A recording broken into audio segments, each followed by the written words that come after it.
मैं जामवंत हूं।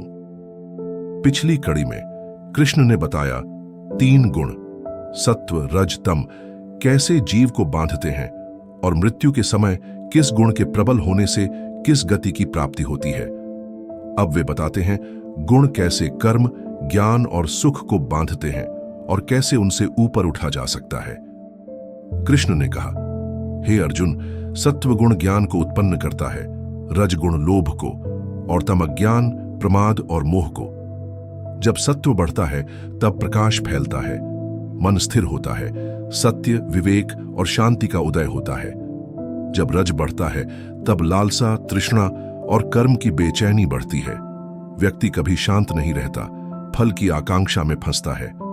जब तम बढ़ता है तब अज्ञान, आलस्य, प्रमाद और जड़ता छा जाती है। व्यक्ति विवेकहीन होकर अधोगति में जाता है। अब कृष्ण कहते हैं, गुणों के अनुसार कर्म होते हैं और उनके अनुसार पुनर्जन्म।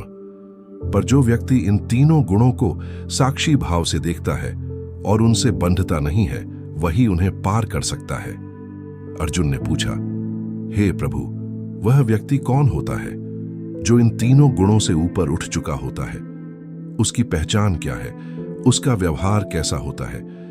कृष्ण ने उत्तर दिया, जो प्रकाश, कर्म और मोह तीनों में ही न फंसता है, न उनसे मोह व द्वेष करता है, जो इन्हें आते जाते साक्षी की तरह देखता है, वही गुणातीत कहलाता है। जो दुख और सुख में सम रहता है, जो स्वस्थ बुद्धि से युक्त होता है, जो अपने और पराये में भेद नहीं करता, जो सम्मान और अपमान में समभाव रखता है, जो सर्वथा स्थित रहता है, वही गुणों से परे होता है। जो गुणों से परे होता है वह मुझे भजता है अनन्य भक्ति से, और जो मुझ में स्थित होता है वह भी गुणों को पार करके ब्रह्म भाव को प्राप्त करता है। अब तुम ये जानो पार्थ कि ब्रह्म भाव क्या है, क्योंकि वही भाव अजर, अमर और अविनाशी है। वह सुख दुख से परे है, वह असंग है, परम है। जो मुझ में अनन्य भक्ति करता है वह इस ब्रह्म स्थिति को सहजता से प्राप्त करता है और जन्म मरण के चक्र से मुक्त हो जाता है।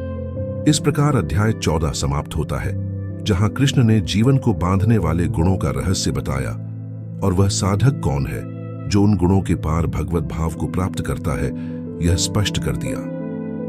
अगली कड़ी में अब अर्जुन पूछेंगे, श्रेष्ठ कौन है, भक्त, ज्ञानी या सन्यासी?